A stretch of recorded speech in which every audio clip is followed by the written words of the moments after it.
एक रात मेरी माँ मेरे बेड पर आकर सो गई।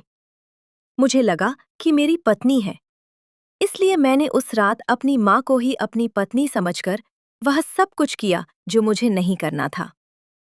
हेलो दोस्तों, मेरी आज की इस कहानी में आपका स्वागत है। मेरा नाम राहुल है और मैं लखनऊ के एक आलमबाग का रहने वाला हूँ। यह कहानी मेरी और मेरी माँ की है, जिसमें मेरी जिंदगी को पूरी तरह से बदल कर रख दिया। मेरे परिवार में मेरे पिताजी, मेरी माँ और मेरी पत्नी है। तो दोस्तों, बिना देरी किए हुए कहानी को शुरू करते हैं। कहानी के अंत तक बने रहिएगा और आप चैनल पर नए हैं तो चैनल को सब्सक्राइब जरूर से कर लीजिएगा, ताकि आप लोगों का प्यार और सपोर्ट मुझे यूं ही मिलता रहे। तो दोस्तों, यह बात 2 साल पहले की है, जब मेरी शादी को कुछ ही दिन हुए थे और हमारी जिंदगी एकदम हंसी खुशी से चल रही थी।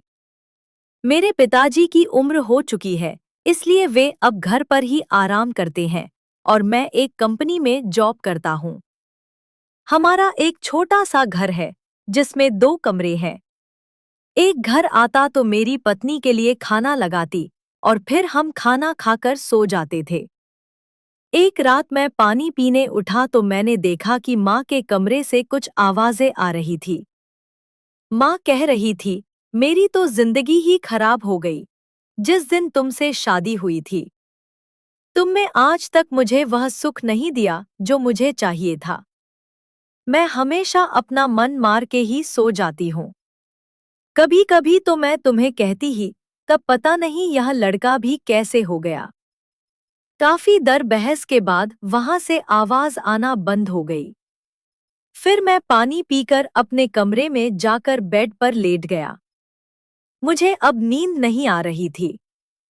माँ की बातें मेरे दिमाग में घूम रही थी। कुछ देर के बाद सोचते सचते मैं सो गया। अगले सुबह मैं उठा तो मैंने देखा कि मेरी पत्नी किचन में काम कर रही थी और मेरी माँ और पिताजी हॉल में बैठे थे।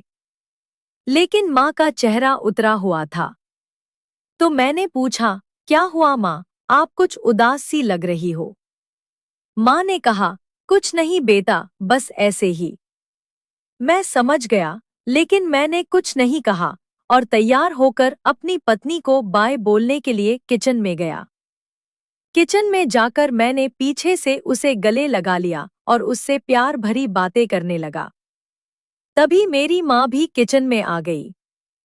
माँ को देखकर मैंने तुरंत अपनी पत्नी को छोड़ दिया और वहां से निकल गया। जाते वक्त माँ मेरी तरफ हल्की सी मुस्कुराई। अब पूरे दिन कुछ ठीक नहीं है, इसलिए वह मिलने जा रही है और वह शाम तक कल सुबह वापस आ जाएगी। मैंने कहा, ठीक है। उस रात को कंपनी में काम ज्यादा होने की वजह से मुझे देर रात तक काम करना पड़ा और घर जाते जाते मुझे 11 बजे बज गए। जब मैं घर पहुंचा तो देखा कि मेरी माँ बाहर सोफे पर बैठे थे। मैंने पूछा, माँ आप अभी तक जग रहे हो? तो माँ ने कहा, हाँ बेटा, तेरा इंतजार कर रही थी।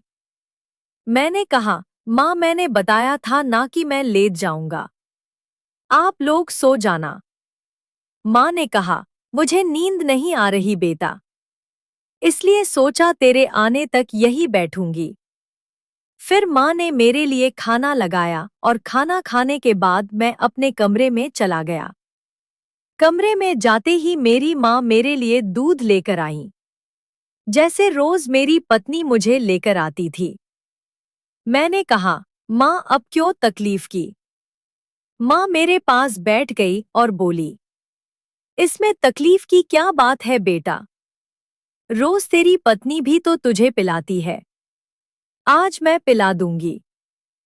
माँ की यह बात सुनकर मैंने उसकी ओर देखा तो मुझे उनकी आंखों में एक अलग सा भाव नजर आ रहा था, जैसे वह मुझे किसी अजीब से सुख की तलाश में खोज रही हो। फिर माँ ने कहा, जल्दी से दूध पियो बेटा। फिर मैंने दूध पी लिया। दूध पीते ही 5 मिनट के बाद मुझे बहुत ही तेज तरीके से नींद आने लगी और मैं वहीं पर सो गया। रात को मुझे नींद में कुछ महसूस हो रहा था, लेकिन गहरी नींद होने के कारण मैंने सोचा कि शायद यह मेरी पत्नी का हाथ होगा, और फिर मैं सो गया। सुबह के 4 बजे अचानक मैं बाथरूम करने के लिए उठा। जब मैंने लाइट चलाई तो देखा मेरी माँ मेरे पास सो रही थी। यह देखकर मैं चौंक गया और सोचने लगा, यह क्या वो माँ का हाथ था। अब मेरा मन बेचैन हो उठा और मुझे नींद नहीं आ रही थी। मैं सोच में पड़ गया कि आखिर माँ मेरे साथ ऐसा कैसे कर सकती है। कुछ बाद देर सुबह के 5 बजे बज चुके थे।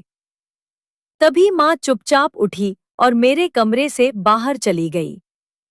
अब मेरे मन में कई तरह के ख्याल आने लगे और मेरी आंख नहीं लगी। सुबह 7:30 बजे मेरी माँ मेरे लिए चाय लेकर आई और मुझे जगाया। आज मुझे उनके चेहरे पर एक अलग सी खुशी दिख रही थी। वह मेरी ओर देखकर मुस्कुरा रही थी। उनको इस तरह देखकर मैं घबरा रहा था। मैं सोच रहा था कि पता नहीं रात को क्या हुआ होगा, क्योंकि मेरी तबीयत भी ठीक नहीं लग रही।